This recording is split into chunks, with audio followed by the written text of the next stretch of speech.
Yo, j'avais prévu de faire. En fait, j'avais prévu de faire du grand spectacle. Tu sais, j'avais même sorti ça. Enfin, j'avais fait une première prise, mais ça me convient pas. Donc, je recommence. Parce que j'aime pas quand c'est raté, à mon sens. Oui, parce que je peux estimer que mes vidéos soient ratées, oui. Et là, pour le coup, c'est le cas. Bref. Euh... Ce temps-ci, pour te mettre dans le bain, j'avais prévu, de toute façon, tu le verras au titre, hein. J'avais prévu de recommencer à parler des formes de magie, tout ça, du délire autour de l'occultisme et de l'ésotérisme, et de ma pratique, et de t'illustrer un petit peu tout mon ensemble et tout ce que je pense, ma vision des choses autour de la pratique, ma vision des choses autour de l'occultisme, et ce que mes années de pratique et d'enseignement m'ont appris, et ce que j'en ai à tirer, et ce que j'en ai à donner. Parce que j'estime qu'une fois que tu reçois, tu es en mesure de pouvoir donner. Mais ça ne veut pas dire que l'autre est en mesure ou en obligation de recevoir et d'accepter. Tu es libre de prendre ce que tu veux. Mais je te mets toujours en garde. Parce que la magie n'est pas un truc avec lequel tu peux jouer. Certes, chacun peut exercer la magie, il n'y a pas de souci. Mais par pitié, prends des précautions. S'il te plaît. Je ne le répéterai jamais assez. Pour moi, c'est un sujet qui vraiment me touche beaucoup et je m'en voudrais énormément si tu venais à faire des conneries à cause de moi. Parce que oui, je sais qu'il faut parfois faire des conneries pour apprendre de ses erreurs, mais il y a bien trop de conneries dans ce domaine qui sont fatales et dont on ne ressort pas indemne. Donc s'il te plaît, fais attention. Voilà. C'est mon petit côté protecteur, enfin complexe du sauveur, t'inquiète. Voilà. Non, en fait, je m'en fous. J'ai juste envie de te mettre en garde parce que sinon, je m'en voudrais. Voilà. Donc, de toute façon, si t'as vu mes premières vidéos, t'as bien vu que le sujet m'intéressait beaucoup, hein. Je pense qu'il n'y a pas que des personnes qui s'intéressent aux flammes jumelles qui sont sur ma chaîne. Je trouverais ça un peu chiant. Parce qu'au final, ça voudrait dire que je devrais me restreindre à ça. Non, je fais ce que je veux. Si vous voulez pas regarder mes vidéos sur ça, vous les regardez pas et puis c'est tout. Je vais pas m'obliger à parler d'un sujet qui me gonfle au bout d'un moment pour vous faire plaisir. Non, je fonctionne pas comme ça. Bref, aujourd'hui j'avais envie de te parler un petit peu des égrégores. Les égrégores parce que c'est un sujet assez vaste mais en même temps assez simple. Parce que j'avais prévu de faire des vidéos un petit peu plus compliquées à tourner. Mais je me sens pas. Je me sens pas de le faire tout de suite parce que je pense que j'ai besoin d'un temps d'adaptation pour reprendre l'ancien rythme que j'avais avant. Mais avec cette touche d'authenticité que j'ai réussi à gagner. Parce qu'on va pas se mentir, mes vidéos sur les flammes jumelles m'ont quand même aidé à gagner en authenticité. Parce qu'on va pas se mentir également, une seconde fois, j'avais quand même un sacré balai dans le cul dans mes premières vidéos. Mais ça me fait rire. Parce que j'avais une tronche. Voilà. Donc, les égrégores. Qu'est-ce que les égrégores? Eh ben, selon Wikipédia, ce sont des entités qui sont créées à partir de la volonté et du souhait, enfin, des intentions de personnes. Personnes, tu peux englober la société, des praticiens, tout ce que tu veux en fait.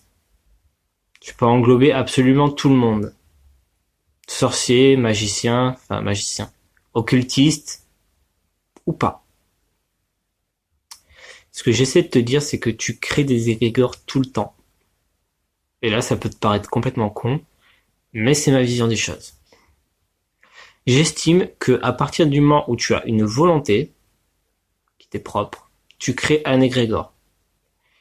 Mais ça ne veut pas dire que cet égrégore sera en mesure d'agir sur ton environnement. Ça veut dire juste que tu le crées. Il a un impact. Mais est-il assez fort pour t'amener à ce que tu souhaites? Là est la question.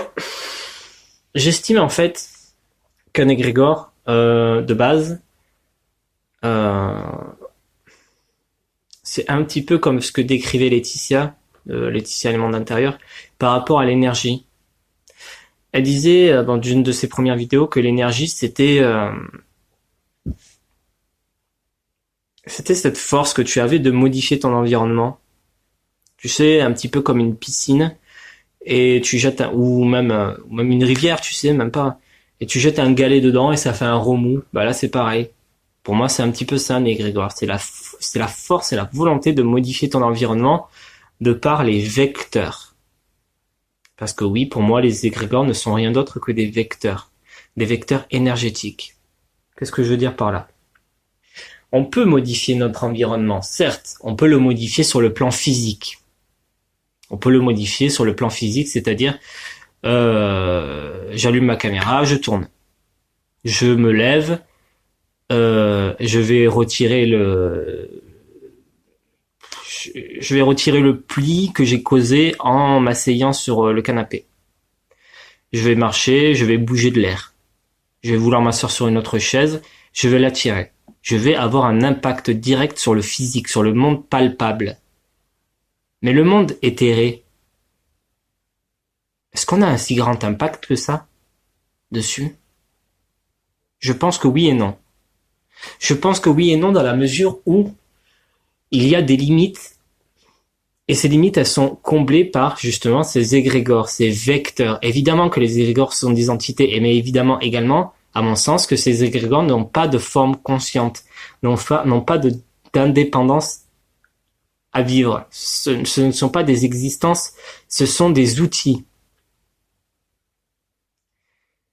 Ce ne sont même pas des outils à proprement parler, ce sont presque des auras de volonté.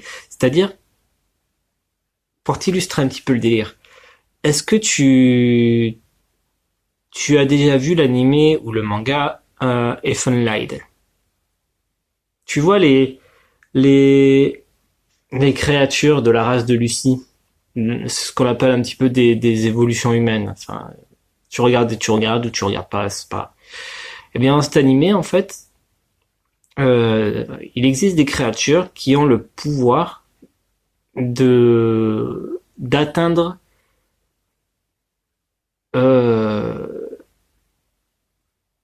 d'étirer des bras invisibles en fait. Et on appelle ça des vecteurs. Et à mon sens, ce sont juste des moyens d'aller plus loin. Des moyens d'aller plus loin. Et pour moi, les égrégores, c'est exactement ça. C'est des moyens d'aller plus loin.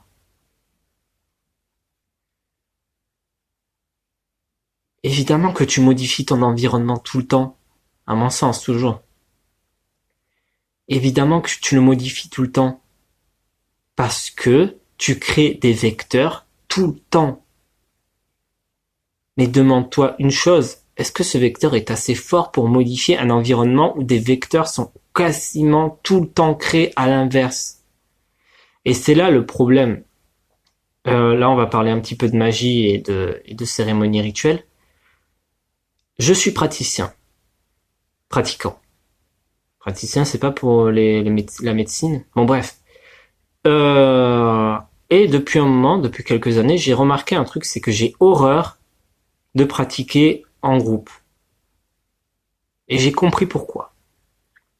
Quand je pratique en groupe, le vecteur créé de par la volonté des autres personnes vient se mêler à mon vecteur de base, donc égrégore, hein, toujours, et vient fusionner, on va dire, avec ce même vecteur pour en créer un unique qui a juste aucun sens. Ce que je ressens, hein, c'est toujours du ressenti. Ce que je veux te dire par là, c'est que évidemment que dans un groupe, il est facile et il est même logique de se mettre d'accord sur la volonté finale, sur la volonté de base. Qu'est-ce que je viens faire dans ce groupe et qu'est-ce que je viens amener? Qu'est-ce qu'on a décidé de faire au final? Évidemment que c'est bien de se mettre d'accord, de se concorder. Mais n'oublie pas que chacun a ses propres filtres. C'est-à-dire que même si tu expliques à la personne... Imagine en fait... Alors, imagine que tu expliques... Même pas en fait. Imagine que tu regardes ma vidéo, tu vas comprendre, tu vas en assimiler des informations. Des informations qui vont être utiles et que tu vas réceptionner en fonction de ton vécu, ton expérience, ton profil psychologique, etc. Maintenant, imagine que ton voisin regarde ma vidéo. Est-ce que tu crois qu'il va en retirer les mêmes informations? Non, parce qu'il n'est pas toi. Et c'est exactement pareil. C'est exactement pareil. C'est exactement ce problème-là que j'ai pour les invocations et les rituels de magie. Les gens ne sont pas moi. Donc les gens ne peuvent pas aller dans mon sens. C'est aussi simple que ça. Et je ne leur en veux pas du tout, c'est normal et c'est humain. Mais à un moment donné, il faut l'admettre. Tout simplement. Et justement, en parlant d'invocation, ça va être le dernier point, après je te laisse tranquille. En parlant d'invocation, à mon sens, lorsque tu invoques, euh, entre grandes guillemets, lorsque tu invoques une divinité, ce qui en ressort, c'est un égrégore. L'égrégore, en fait, tout bonnement, hein, c'est l'incarnation de ta volonté. Et j'aurais tendance à penser, mais ça c'est vraiment hypothétique, hein, c'est vraiment des hypothèses, que les divinités, au sens large du terme, sont des égrégores. Ce sont des porteurs de volonté. Est-ce que c'est la divinité qui crée l'homme, ou est-ce que c'est l'homme qui crée la divinité à force d'y croire? Et je me suis toujours posé cette question en fait. Et la réponse, elle a été venue à moi en termes d'égrégore. Mais je ne peux pas dire si j'ai raison ou pas. Mais sans déconner, cette question m'a toujours fasciné. A-t-on vraiment le pouvoir en mettant toute la foi d'un peuple dans la même essence, de créer une vie, de créer une divinité en somme? Mais comment dire? Ce qui m'a dérangé aussi, c'est aussi ce côté chaotique, c'est-à-dire que tous les gens ne sont pas pareils, mais en même temps, tous les gens peuvent se réunir autour d'une même croyance. Et le fait justement qu'ils alimentent cette croyance, ils alimentent l'égrégore. Et c'est en ça aussi que l'égrégore de la haine existe et l'égrégore de l'amour existe. L'égrégore de la violence, l'égrégore du racisme. Pour moi, l'égrégore, c'est un vecteur. Pour moi, l'égrégore est partout. Pour moi, l'égrégore, il est sociétal. Pour moi, l'égrégore, il est engendré et il est entretenu par une mentalité. Pour moi, l'égrégore, plus on avance et plus il devient chaotique. Pour moi, l'égrégore, il devient la mort. Mais il peut devenir amour. Il peut devenir la vie. Il peut devenir la compassion. Il peut devenir l'entraide. Il peut devenir tout ce que tu veux. À partir du moment où tu agis. À partir du moment où tu as la volonté d'agir. Et à partir du moment où tu la mets en œuvre. On appelle ça l'effet de groupe. Mais l'effet de groupe est aussi contagieux par cet égrégore, mais aussi de par un effet sociétal, un effet psychologique, certes. Et je trouve ça fascinant de concilier l'ésotérisme, l'égrégore toujours, avec cet effet psychologique d'effet de groupe. Je trouve ça énorme en fait.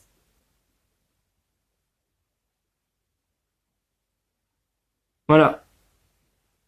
C'est à peu près tout ce que j'avais à dire sur les égrégores. J'espère pas t'avoir saoulé. J'espère avoir été concis et surtout fluide, parce que j'ai pas vraiment l'impression. Si t'as des informations, enfin si t'as des questions pour avoir des informations à ce sujet, ben les commentaires, tu connais. Voilà.